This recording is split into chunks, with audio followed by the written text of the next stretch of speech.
pour la première fois. Donc, Rémi Soubiran, moi, je suis ingénieur en électronique et spécialisé dans les systèmes embarqués. J'ai fait mes études, je suis valentinois d'origine, mais j'ai fait mes études à Bordeaux au sein de l'ENSER Matmeka. Et si je vous fais cette dernière petite présentation, c'est parce que ma promotion au sein de l'ENSERB a été la première à toucher du doigt en électronique la question de l'intelligence artificielle. Et j'ai eu l'occasion en dernière année de faire un semestre complet sur un projet qui consistait à faire un état des lieux des technologies de l'intelligence artificielle pour intégrer ces technologies dans les TP et dans les cours qui sont proposés au sein de la formation électronique. Donc, je ne suis bien sûr pas un spécialiste à proprement parler de l'intelligence artificielle. Mon objectif avec cette présentation, c'était simplement de vous présenter quelques pistes voilà, pour faire de l'intelligence artificielle, pour implémenter des petits algorithmes intéressants, et voilà, tout simplement savoir comment faire. Au niveau du contexte, on retrouve les notions d'intelligence artificielle dans les programmes dès le lycée.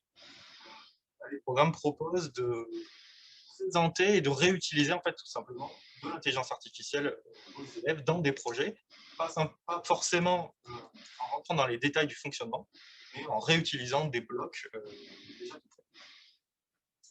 Et des choses que je vais présenter par la suite, donc bien sûr le diapo sera à disposition et tous les liens sont indiqués pour les TP, les cours, etc. et pour les bouts de code.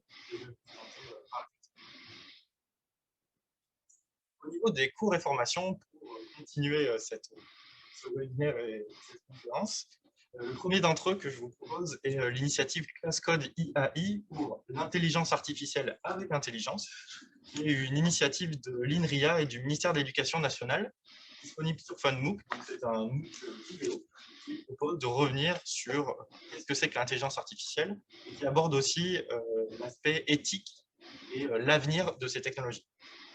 Un deuxième cours qui peut être très intéressant, qui est un peu plus connu à l'international, qui est le cours Elements of AI de l'Université d'Helsinki, qui est disponible dans toutes les langues, et qui, lui, est un peu plus technique et revient sur le fonctionnement de certains outils en intelligence artificielle. Il propose aussi des petits exercices pour appliquer ces notions-là. Au niveau des cours vraiment techniques et des TP en ligne, je vais faire un petit peu de pub, mais je conseille donc le site internet de M. Pesquet, qui est enseignant à l'École nationale supérieure de cognitique et à l'ENSER Matmeka, en spécialisation intelligence artificielle, et qui propose à disposition sur son site tous ses cours et TP pour être utilisés à lire tout simplement. Et voilà, je fais cette petite cure parce qu'il m'a aidé à préparer cette présentation. Donc, voilà, je vous recommande ces travaux. Au niveau aussi un peu plus technique sur des exemples, deux sites qui sont un peu les références sur Internet sont Machine Learning Mastery et Towards Data Science. Ce sont des sites qui proposent des implémentations d'algorithmes et des exemples très appliqués et qui, dans les explications, reviennent sur le fonctionnement de ces algorithmes et de simplement comment ceci fonctionne. Première approche pour faire de... Ils sont uniquement en anglais, encore les trois derniers que vous avez. Alors, le cours de monsieur Pesquet, non, il est en français, mais effectivement, Machine Learning Mastery et Towards Data Science, eux, sont en anglais.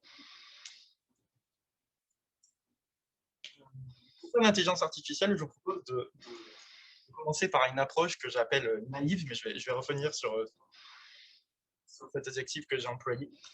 En fait, je fais cette petite parenthèse parce qu'on m'a demandé si c'était possible de faire de l'intelligence artificielle dans les jeux vidéo. Et en fait, il se trouve que la plupart du temps, dans les jeux vidéo, ce qu'on appelle l'intelligence artificielle, c'est-à-dire simuler de donner de l'intelligence à des ennemis ou à des personnages dans le jeu, par exemple, ça peut être fait de façon extrêmement simple avec des algorithmes vraiment de base. Et c'est ce qui est la plupart du temps fait, simplement en faisant des disjonctions de cases selon ce que le joueur est en train de faire. On va donner du comportement, on va donner des choses à faire aux personnages qui sont non-joueurs. Pour l'exemple, je vous ai mis celui de StarCraft 2, donc un jeu qui est sorti en 2012 et qui, lui, pour proposer des intelligences artificielles relativement difficiles à battre, en fait, propose tout simplement des intelligences qui vont tricher, en fait, qui ont accès à des données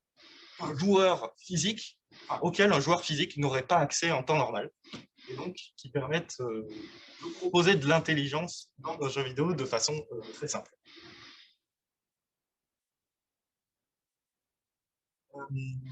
Cette petite parenthèse est là pour vous parler de l'algorithme KNN qui est proposé en CPGE, qui est au programme de CPGE tout simplement, qui est un algorithme en fait tout simple qui permet de calculer des distances entre les auteurs, mais qui, utilisé dans certains exemples, peut permettre de donner de l'intelligence à des systèmes.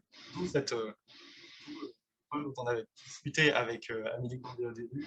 Qu'est-ce qu'on appelle intelligence artificielle? Où est-ce qu'on met les limites de l'intelligence artificielle? Puisque avec un simple algorithme naïf, très simple, on est capable de simuler un comportement intelligent. Avec l'algorithme KNN, sur le site kaggle.com, qui est un site qui propose librement un grand nombre de bases de données pour des applications d'intelligence artificielle. Il est possible de faire des exemples très simples qu'on rencontre tous les jours, comme par exemple de la publicité ciblée, la recommandation de vidéos, de films et d'artistes. Kaggle propose gratuitement à disposition de grandes bases de données Excel avec des données sur des utilisateurs, des données physiologiques par exemple, aussi de la médecine, pour faire ensuite des prédictions sur ces données-là. Et donc avec simplement un algorithme KNN, on est capable de faire des applications intéressantes. Une deuxième approche, c'est celle des réseaux de neurones, dont on a parlé tout à l'heure. Pour revenir très succinctement dessus, les réseaux de neurones, c'est une façon particulière de faire du machine learning, qu'on appelle le deep learning, qui est elle-même une façon particulière de faire de l'intelligence artificielle. Mais la popularité dernière des réseaux de neurones fait que c'est une approche qui est de plus en plus mise en avant dans le domaine de l'intelligence artificielle, et qui a l'avantage d'être relativement simple à comprendre et aussi à mettre en place grâce à des outils que je vais vous présenter. Donc, pour revenir là aussi succinctement sur le fonctionnement d'un réseau de neurones, donc, un réseau de neurones, c'est simplement des neurones qui sont capables d'effectuer des calculs entre des entrées et des sorties. À l'entrée d'un réseau de neurones, on va lui donner des données à manipuler. Ça peut être des pixels d'une image, ça peut être des valeurs d'un tableau à analyser, et on obtient un résultat en sortie. Et on passe pour manipuler ce réseau par une étape d'apprentissage qui consiste à donner au réseau des images dont on connaît déjà le résultat attendu. Et en comparant le résultat que le réseau donne, on va pouvoir faire des ajustements. La plupart du temps, ces ajustements dans les bibliothèques, etc., sont faits de façon automatique et vont nous permettre d'effectuer différentes applications, comme par exemple de la classification d'objets qui sont présents dans des images ou dans d'autres types de données, la détection d'objets dans des images ou même des prédictions sur des données statistiques qu'on aurait. Au niveau de la manipulation de neurones, il vous propose ce site qui s'appelle TensorFlow Playground et qui permet de jouer un petit peu avec un réseau de neurones pour en comprendre le fonctionnement. Alors, voici comment celui-ci fonctionne. À droite, vous avez des données, donc des points d'un plan, qui sont regroupés en deux catégories. Les points bleus, on va décrire comme les points situés au centre, et des points oranges qui, eux, sont situés plutôt en périphérie. À l'entrée du réseau, on va lui donner deux caractéristiques de tous ces points, leur position horizontale, plutôt à droite, plutôt à gauche, et leur position verticale. Là, on va commencer avec un réseau qui a deux neurones au centre. On lui fait apprendre avec toutes les données, et vous voyez que celui-ci n'est pas capable encore de distinguer si les points sont dans la zone centrale ou sont dans la zone orthogonale. En fait, voici comment ça fonctionne. Il a été capable pour ce neurone-là d'extrapoler avec la position horizontale et la position verticale en déterminant si les points sont situés au-dessus ou au-dessous de la droite qui est représentée ici. Le deuxième neurone, lui, propose une autre droite, et donc capable de savoir si les points sont situés en haut ou en bas. Mais deux droites ne suffisent pas à encadrer tous les points.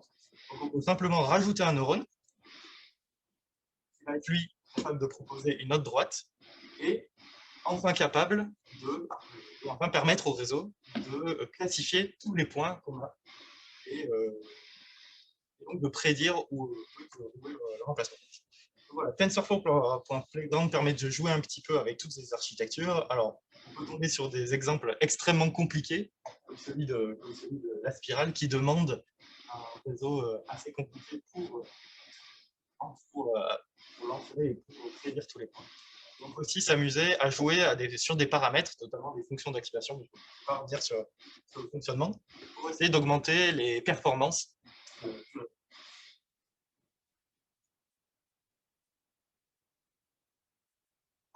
Au niveau des cibles sur lesquelles on peut faire tourner entre guillemets des réseaux de neurones, la cible privilégiée, ça va être du développement sur CPU et GPU, comme on a pu le voir dans les présentations précédentes. Alors, le GPU n'est pas indispensable, mais lorsqu'il s'agit d'entraîner des réseaux qui sont relativement gros, le GPU va devenir indispensable pour gagner en temps d'exécution et en temps d'entraînement. Au niveau, pour des cibles physiques, il y a une initiative du CNRS qui s'appelle AlphaI, qui est en déploiement au niveau de l'Académie de Paris, qui propose de programmer de petits robots avec un réseau de neurones pour pouvoir se déplacer et avoir des comportements particuliers sur une zone. Enfin, mais je vais pas, là aussi, je vais passer vite. Il y a aussi des possibilités d'implémenter des réseaux de neurones sur des FPGA. En fait, ça consiste simplement à préparer un réseau sur un CPU et un GPU, et ensuite faire passer toute cette préparation dans un compilateur qui va générer une architecture capable de tourner sur FPGA. Voilà. Si ça vous intéresse, vous pouvez vous référer donc aux outils des constructeurs de FPGA, que sont des NNDK de Xilinx et SenseiI de Lattice. Pour du développement logiciel, le langage de prédilection pour les réseaux de neurones et en partie pour l'intelligence artificielle, ça va être le Python. Sur ordinateur, il est plutôt conseillé d'utiliser Anaconda, qui permet de jongler entre différentes versions de Python et se prémunir des problèmes de compatibilité avec certaines librairies, notamment. Et pour les outils en ligne, vous avez Google Colab, qui met à disposition gratuitement un outil lié avec Google Drive, qui permet d'exécuter du code Python directement en ligne et d'avoir accès gratuitement au GPU de Google pour faire des calculs plus volumineux. Et vous avez également Binder, qui est l'alternative libre de Google. En plus de Python, il va falloir utiliser des bibliothèques spécifiques. Et l'une des plus connues que vous avez pu voir aussi dans les présentations précédemment, ça va être TensorFlow, qu'on va utiliser avec Keras. Keras, qui est une bibliothèque qui vient impacter TensorFlow d'une certaine façon, et proposer une couche d'abstraction qui va rendre l'utilisation et la mise en place d'un réseau de neurones extrêmement simple. Donc, voici différentes approches que je vous propose pour utiliser Keras et pour implémenter de petites applications. Tout d'abord, une approche pédagogique, c'est l'approche recherche, on va dire, plus chercheur, qui consiste à décrire la forme d'un réseau, de partir de rien, de décrire un réseau, puis de l'entraîner et d'utiliser. Et en complément de ça, on a aussi une approche pratique qui consiste tout simplement à récupérer des réseaux qui sont déjà disponibles sur Internet, voire même directement dans Keras, pour les intégrer dans des applications. Je vous conseille à ce titre-là le livre Deep Learning with Python de François Chollet, qui est la référence dans le milieu. Il a été écrit par François Chollet, qui est le créateur de Keras. Un petit exemple d'approche pédagogique, donc pour créer à partir de zéro son propre réseau de neurones. Kaggle propose un exemple extrêmement simple qui permet de prédire des cas de diabète sur des bases de données de constantes physiques de patients. Voilà, c'est un modèle extrêmement simple. Vous voyez que le réseau de neurones, sa description tient en simplement 4 lignes. Il permet de faire de la prédiction de données pour bien créer cet exemple-là. C'est assez intéressant pour comprendre le fonctionnement d'un réseau de neurones et puis pour essayer d'évaluer les performances du réseau en fonction des différents paramètres de celui-ci, voire même en rajoutant des couches de réseau pour essayer d'améliorer les performances, la précision, les prédictions, etc. Un deuxième exemple est l'exemple B à bas, on va dire, de Keras, présent dans toutes les données, qui est un modèle très simple pour la reconnaissance de caractères manuscrits. Keras propose déjà à l'intérieur de sa bibliothèque des des caractères manuscrits. Et avec un simple réseau un peu plus volumineux cette fois-ci, on est capable de détecter et de reconnaître des caractères qui ont été écrits à la main, qui peut conduire à des applications qu'on voit souvent sur YouTube, qui utilisent aussi OpenCV avec une webcam USB pour récupérer une image en temps réel et faire de la prédiction de caractères qui sont écrits sur une surface. Alors, cette approche dans laquelle on décrit à la main son réseau de neurones, elle a quand même des limites. En fait, choisir une architecture, choisir la forme du réseau pour une application bien précise, c'est extrêmement difficile et ça relève souvent de la recherche. Vous voyez à droite un réseau VJG16 qui est utilisé pour la reconnaissance d'images, qui est un peu plus compliqué que les exemples que je vous ai proposés. Oui, des applications plus complexes comme de la reconnaissance d'images volumineuses de grande taille, ça requiert des réseaux bien plus profonds. Et surtout, les temps d'entraînement de tels réseaux sont vraiment extrêmement longs et nécessitent une puissance de calcul importante. Donc, pour utiliser des réseaux neurones et faire un peu d'intelligence artificielle, on peut aussi tout simplement récupérer des algorithmes qui sont tout prêts, récupérer des réseaux de neurones pré-entraînés et les réutiliser tout simplement pour des applications. On a une autre bibliothèque extrêmement utilisée dans ce cas-là qui est OpenCV, qui a l'avantage de proposer des réseaux, optimisés pour des applications en temps réel avec des webcams, pour notamment de la détection et de la reconnaissance d'objets, de plusieurs objets dans des images. Donc on peut imaginer la détection de texte, de formes, de couleurs, voire même du tracking d'objets dans des vidéos. Et ensuite, une autre approche un peu plus complexe, est celle par transfer learning, qui consiste simplement à réutiliser un réseau qui a été pré-entraîné et réentraîner qu'une partie du réseau pour une application particulière. Par exemple, pour la reconnaissance d'images, on peut réutiliser VJG16, qui est déjà présent dans Keras, et réentraîner que les neurones de sortie pour pouvoir détecter des objets en particulier, par exemple chat, chien, des animaux, des véhicules, etc. Il y a plein d'autres réseaux qui sont intégrés dans Keras et qui peuvent être utilisés pour ce genre d'application. Certains d'entre eux sur le diaporama exactement, avec des liens vers des tutoriels qui présentent tout ce qu'on peut faire avec ce genre de solution. Voilà, pour résumer un petit peu cette présentation, deux approches possibles pour faire des applications très simples, soit construire un réseau qu'on a trouvé sur le web et qui est petit pour comprendre son fonctionnement et le réutiliser, ou alors prendre tout simplement des réseaux tout prêts, pré-entraînés, disponibles dans les bibliothèques. On peut ensuite utiliser directement sur des machines, CPU ou GPU, ou encore des CPU. Voilà, je vais m'arrêter ici. Simplement, si vous avez d'autres questions, n'hésitez pas à me contacter. Je mettrai les diaporamas aussi des intervenants à disposition. Je vous les transférerai par mail. Je vous remercie beaucoup. On peut faire des questions. Est-ce qu'on a le temps?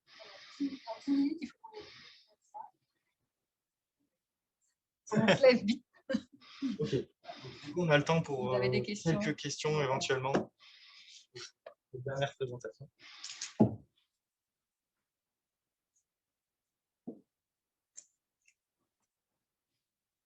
Quand vous dites que vous allez nous passer les slides des intervenants, vous incluez le vôtre? Oui, bien sûr. Il y a tous les liens.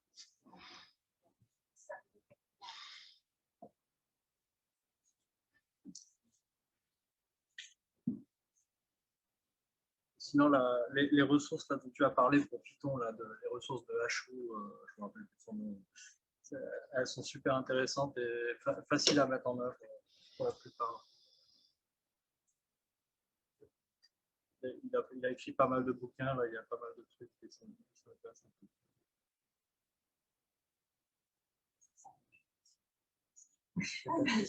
On attendait pas. C'était pour me conforter dans ton orientation.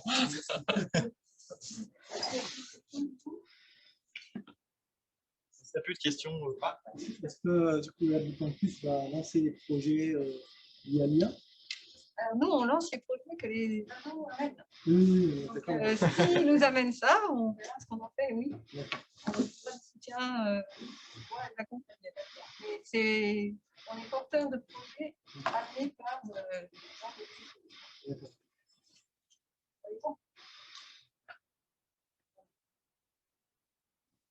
Merci d'être venu. Merci d'avoir été en distanciel. C'est la première fois qu'on organisait quelque chose en tant que de campus, donc on est vraiment très content d'avoir vu cette participation au début. On repassera vers vous. N'hésitez pas à nous envoyer vos élèves quand ils auront le droit de. On espère vous voir à la rentrée. Et on vous remercie. Et merci aux intervenants aussi qui ont participé. Voilà, je vais clôturer la réunion du coup pour ceux qui sont en distanciel. Et merci à ceux qui étaient en ligne. Donc, Camille, tu nous envoies le lien vers la vidéo. D'accord, le lien se. Ouais.